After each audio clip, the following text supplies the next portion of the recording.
네, 함께 인사 나누시겠습니다. 하느님의 은혜가 여러분과 함께 하시기를 바랍니다. 네, 사랑하는 성도 여러분, 오늘 어버이 주일을 맞이하여서 우리가 함께 예배하고 있습니다. 특별히 어버이 주일을 맞은 여러분 모두의 가정에 주님이 주시는 그 평안이 가득 넘치는 화목한 가정이 되시기를 주님의 이름으로 축복합니다. 오늘 우리가 함께 본 말씀 사도행전과 요한복음 14장의 말씀을 보았습니다. 두 본문을 보면 사실 분위기나 배경이 참 다릅니다. 사도행전 17장 같은 경우에는 이 사도 바울이 아테네에서, 특별히 이 아테네가 상당히 지식인들로 넘쳐났던 곳인데 그 중에 지식인들이 모여서 토론했던 광장이 있었으니 거기가 바로 아레오바고라는 광장이었어요. 근데 그곳에서 사도 바울이 하늘의 복음을 증거하는 이러한 장면이 담겨있는 말씀이 사도행전 17장의 말씀이고, 요한복음 14장에 있는 말씀은 예수님께서 십자가에 못 박히시기 이전에 제자들과 함께 다락방에서 나누는 그 대화의 내용입니다. 하나는 세상으로 향하고는 선포이고 하나는 제자들에게 주는 메시지예요. 분위기를 보면 상당히 다르지요. 그런데 이 두 본문 속에서 공통점이 하나가 있는데 그것은 무엇이냐면 아테네에 있는 사람들에게도 마찬가지고 제자들 곧 예수님이 떠나서 계시지 않을 것이라 불안해할 그들에게 주는 공통된 메시지는 보이지 않는다고 해서 하느님이 안 계신 것이 아니다 라는 공통된 메시지가 그 안에 있습니다. 그리고 살아계신 하느님은 예수 그리스도 안에서 그 하느님께서 당신을 스스로 나타내셨고, 그리고 예수 그리스도를 믿는 우리의 삶을 통해서 이 세상 가운데에 그 예수님의 복음이 증거되기를 원하신다라는 것을 우리에게 전해주고 있어요. 여러분, 지금의 이 세대를 우리가 한번 가만 생각해 봅니다. 지금의 세대가 어떻습니까? 지금의 세대도요, 종교도 참 많고요. 그리고 정보도 참 넘쳐납니다. 얼마나 많은 정보가 넘쳐나는지 모릅니다. 너무나 정보가 많다 보니까 모든 세상 사람들이 다 전문가입니다. 의학 박사들이고요, 공학 박사들이고요, 모르는 게 없습니다. 어디서 그것을 다 알았냐고 물어보면 어디라고 대답할까요? 유 박사님이 다 알려줬다고 합니다. 유튜브를 통해서 다 알았다고 얘기를 해요. 너무나 정보가 넘쳐나요. 그러다 보니까요, 세상에 더 반짝반짝 빛이 나는 것 같고요. 그리고 손에 쥘 만한 것들이 얼마나 많은지 모릅니다. 그 전에 몰랐던 것들을 더 많이 알게 되는 세상이에요. 그러다 보니 이 세상이 갈수록 어떠한 세상으로 변해가느냐, 더 편리한 세상으로 변해갑니다. 전에 몰랐던 것들을 알기 시작하니까 조금씩 더 편해가요. 그런데 문제는 뭐가 문제냐면, 여러분, 더 많은 것들을 갖게 되고 더 많은 평화적인 더 편리한 삶을 살아갔는데 실제 인생의 삶에 있어서 그 마음은요, 공허해져요. 더 많은 것들을 누리는데 만족되지 않습니다. 만족스럽지 않아요. 오히려 더 공허합니다. 그리고 문제는 또 삶이 이어지면 이어질수록 그 삶의 목적들이 다 더 흐려져요. 그게 문제라는 겁니다. 또 믿음의 사람들도요, 이제는 더 편리한 세상 가운데 살다 보니까 하나님 없이 살아가는데 너무나 익숙해지기 시작했습니다. 그리고 사람들은 굳이 나는 무신론자입니다라고 이야기하지 않아도 그들의 삶에서는 신이란 존재를 이미 배제하고 살아가는 사람들이 얼마나 많은지 모릅니다. 든든한 집 한 채 있으면 된다. 통장에 숫자가 가득 차 있으면 된다.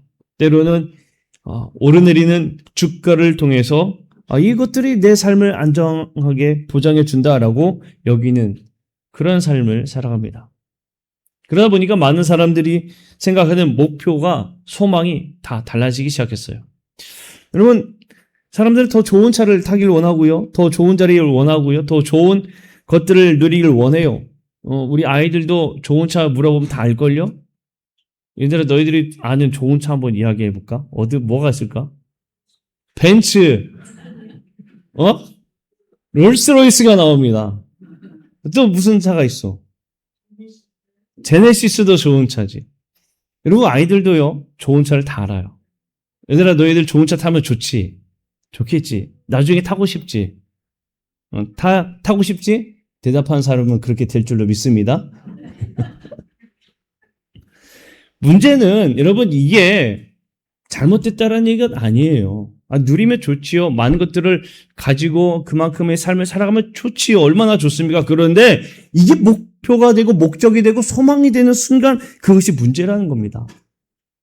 성경에서는 하나님보다 더 큰 신뢰의 대상이 되는 순간 그것을 우상이라고 여겨요. 우상.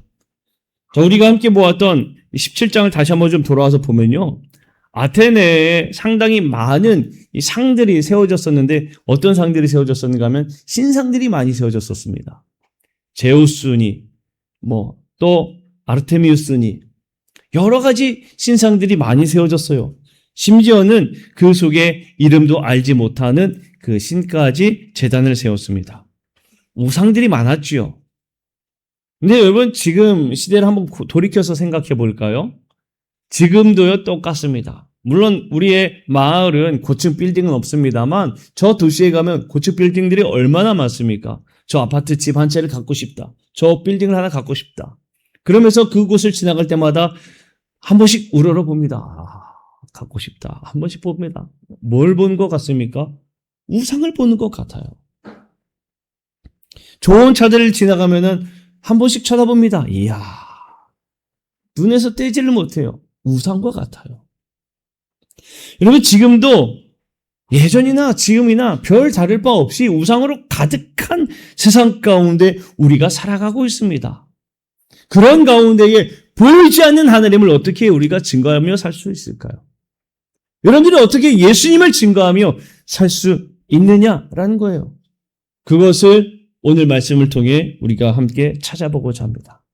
자, 먼저 우리가 사도행전 17장의 말씀을 봅니다. 사도행전 17장에 보게 되면 사람들이요, 바울이 아테네 사람들을 향해서 그렇게 선포를 해요. 아테네 사람들아, 너희를 보니까 범사에 종교심이 많도다. 이런 이야기를 합니다. 이 이야기는 바울이 그들을 조롱하는 이야기가 아니에요. 그들을 조롱한 게 아니라 그들의 문화와 그들의 생각하는 것들을 인정하면서 다가가는 대답입니다. 여러분 보니까 참 그 마음에 종교심이 가득한 걸 제가 알 수가 있습니다. 라며 아주 그들의 모든 것들을 인정하면서 다가가는 이야기입니다.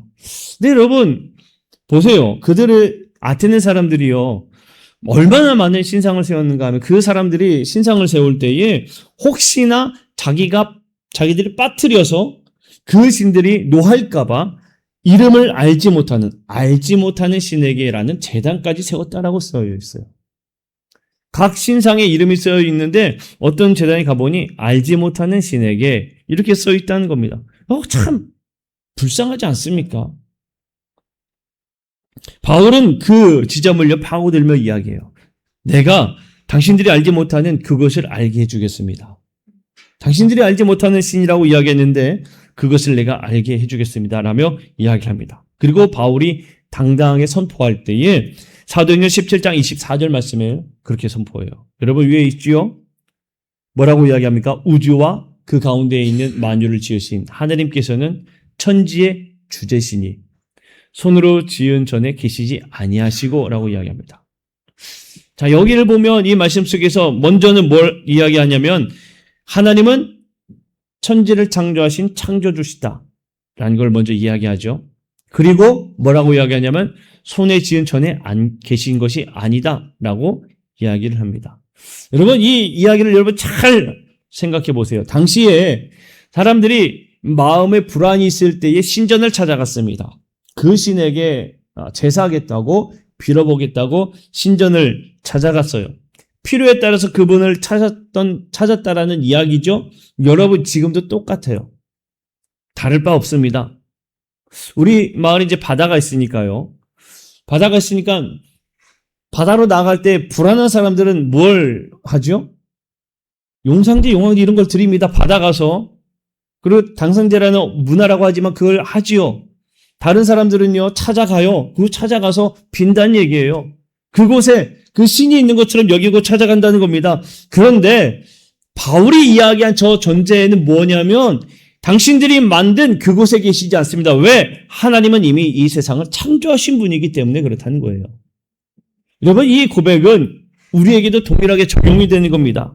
하나님은 우리가 만들어버린 어떤 은이나 금이나 돌로 조각한 그곳에 계신 것이 아니라 우리가 어디에 있든 그곳에 계신 분이 우리 하나님이시다. 여러분, 이것을 우리에게 말해줘요. 그 전제는 내 생각에 가두둔 것이 아닙니다. 내가 가정에 있든, 우리 교회뿐만 아니라 교회에 있든, 가정에 있든, 일터에 있든 하나님은 어디든 계시다라는 이야기예요. 여러분, 우리가 이 믿음을 꼭 가지고 있어야 될 줄로 믿습니다. 우리 아이들에게는 학교에 가면 학교에도 누가 계시다고요? 우리 하나님이 계시다는 얘기예요. 근데 우리는 자꾸만 우리의 방식으로 하나님을 가두려고 합니다. 거룩한 주님의 날, 주일이 되었으니 이날 더 하나님을 깊이 생각하자. 내가 기도에 응답하실 때 그때 하나님을 더 생각하고 내 계획을 세울 때 그 계획이 조금이라도 틀림이 없이 이루어질 때 하나님을 생각하는 어떤 하나님에 대해 생각할 때에 내 방식과 내 뜻과 이 모든 것들을 결부시키며 하나님을 축소시켜버립니다. 그러나 하나님은 그런 분이 아니라는 거예요. 사도행전 17장 28절에 보면 사도 바울이 이렇게 고백했어요. 자, 여러분 보세요. 우리가 그를 힘입어 살며 기동하며 존재하느니라. 이렇게 고백하고 있습니다. 우리가 그를 힘입어 살며 기동하며 존재하느니라. 이거를요, 세 번역을 읽어보면 이렇게 표현하고 있어요. 우리는 하나님 안에서 살고 움직이고 존재하고 있습니다. 자, 우리는 하나님 안에서 살고 움직이고 존재하고 있습니다. 이거를 조금 더 깊이 생각해 보면 우리가 살아가고 있고 우리가 움직이는 모든 것들, 우리가 존재하는 것 누구 안에 있다는 거예요? 하나님 안에 있다는 이야기예요. 그럼 반대로 우리가 하나님 안에 있지 않다면 어떻다는 이야기일까요? 살 수 없고 움직일 수 없고 존재할 수 없다라는 걸 우리에게 말해주는 겁니다. 사도 바울이 이야기하는 이 고백은요, 하나님은 저기 멀리 계신 분이 아니라 우리가 숨쉬는 그 숨보다도 더 가까이 계신 분이다라고 말해주고 있는 겁니다. 지금 우리가 살아가고 있는 이 순간부터도 이미 존재하고 계신 분이 우리 하나님이시다라고 말하고 있는 거예요. 하나님이 허락하지 않으면 우리가 숨쉬는 것조차도 할 수 없다라고 말하는 게 사도 바울의 이야기입니다.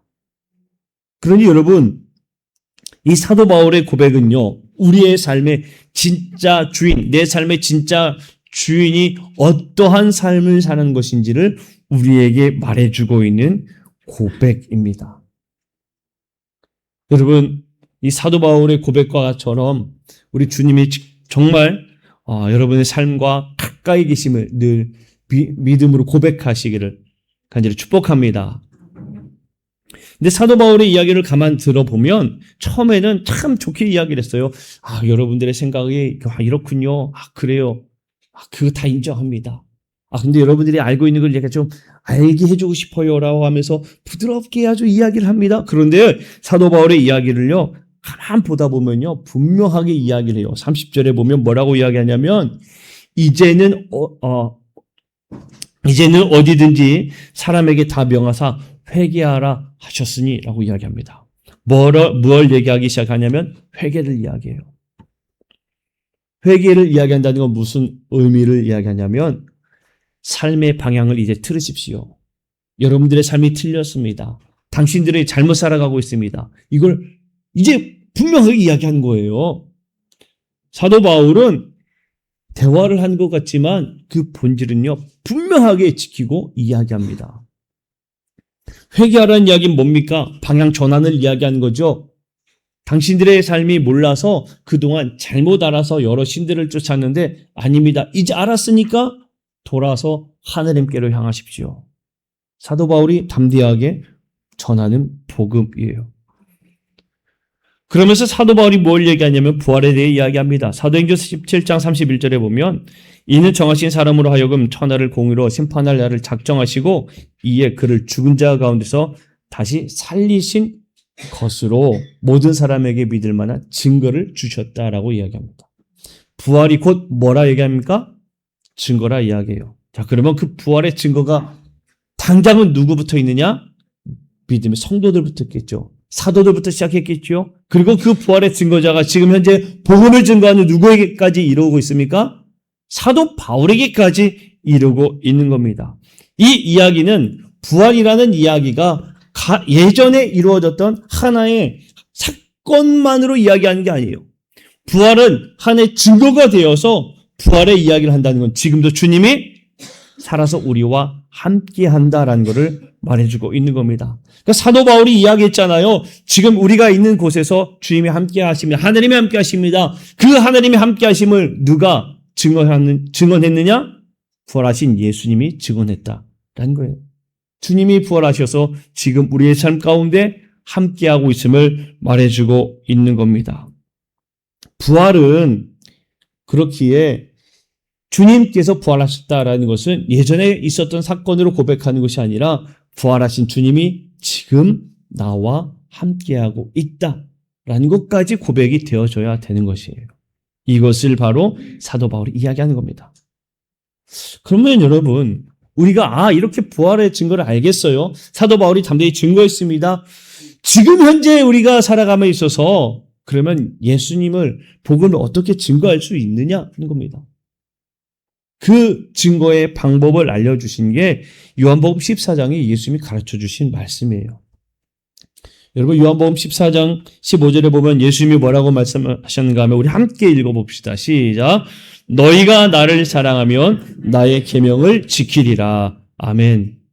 자, 여기에서 두 가지를 우리가 봅니다. 사랑과 계명이 있어요. 예수님은 사랑하면 나의 계명을 지킬 것이다 라는 말씀을 하셨는데 이 부분을요 따로 분리해서 말씀하신 게 아닙니다. 너희들이 나를 사랑하기 때문에 계명을 지키는 것이야 라고 말씀하는 것도 아니고 너희가 나 계명을 잘 지켜야만이 나를 사랑하는 거라는 증거가 돼 라고 이야기하는 게 아니에요. 사랑하면 자연스럽게 하느님의 계명을 따르게 되어 있습니다. 여러분, 주님을 사랑하면 주님을 더 사랑하기 때문에 뭘 더 알기를 원할까요? 하나님을 알기를 더 원하겠지요. 그러니까 말씀을 보게 되고요. 그 말씀을 더 따라 살기 시작하는 거예요. 더 말씀을 따라 살기 시작하면요. 하나님의 말씀을 따라 살다 보니까 더 그 사랑이 우리 안에 풍성하게 되어지는 겁니다. 그리고 우리가 하나님을 사랑하는 마음으로 그 계명을 지키다 보니까 이 세상에 빛과 소금된 삶을 살기 시작하는 거예요. 그냥 그 모든 일들이 이루어지는 것이 절대 아니다라는 것을 우리에게 말해주는 겁니다. 네, 여러분, 우리가 사랑하는 것도 알겠고요. 우리가 그 사랑을 통해서 말씀대로 열심히 사는 것도 알겠어요. 그리고 그 사랑을 통해서 주님께서 말씀하신 대로 이웃을 사랑하는 것도 알겠어요. 근데 이것을 우리 힘으로 계속 이어가는 것은 너무나 힘들다는 거예요. 그래서 예수님이 제자들에게 주시는 말씀이 바로 보혜사 성령을 너희에게 보내주겠다라는 말씀입니다.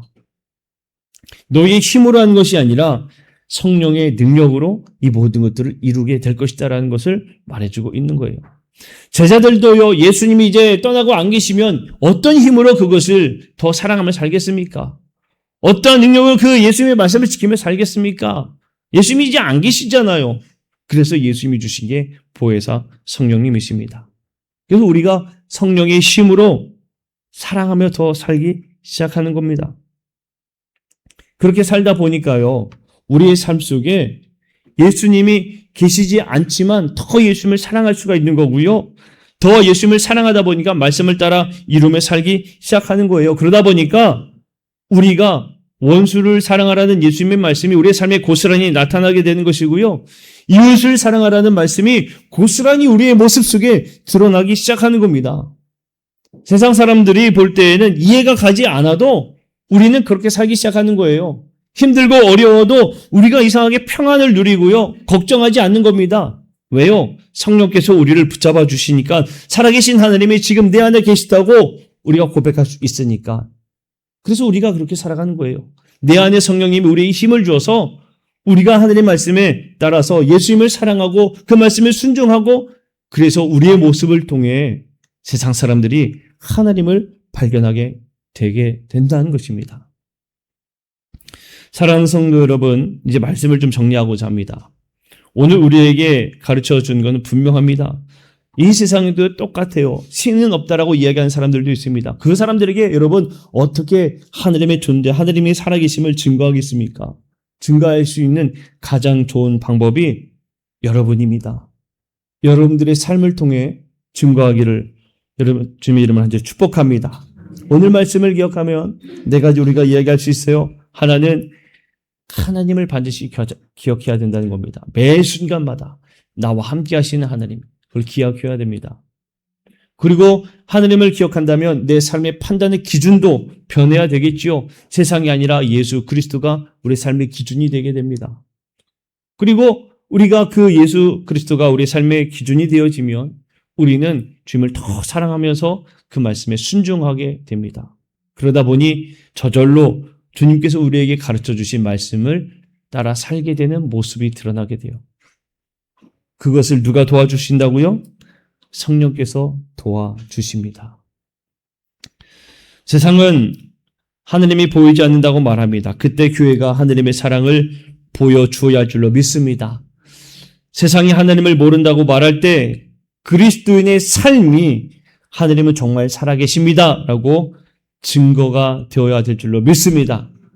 이번 이 한 주간 여러분의 입술뿐만 아니라 여러분의 정직함과 여러분의 친절과 여러분들의 용서와 여러분들의 사랑을 통하여서 여러분들의 이웃들이 살아계신 하느님을 바라보고 또 여러분들의 삶을 통하여서 복음이 증거되는 놀라운 은혜가 넘치기를 축복합니다. 이 고백이 여러분들의 삶의 현장에서 정말 하느님은 살아계십니다. 예수님은 부활하셨습니다. 성령님이 우리와 함께 하십니다라는 고백이 여러분들의 삶의 현장에서 울려 퍼지시기를 주님의 이름을 간절히 축복합니다. 오늘 말씀을 생각하면서 우리 함께 찬양하기를 원합니다. 예수 사랑합니다. 온 마음 다하여 사랑합니다. 우리 함께 고백하고 말씀을 생각하며 주님, 이 보이지 않는 세상 가운데 주님을 더 사랑함으로 증거하는 삶이 되게 하여 주옵소서.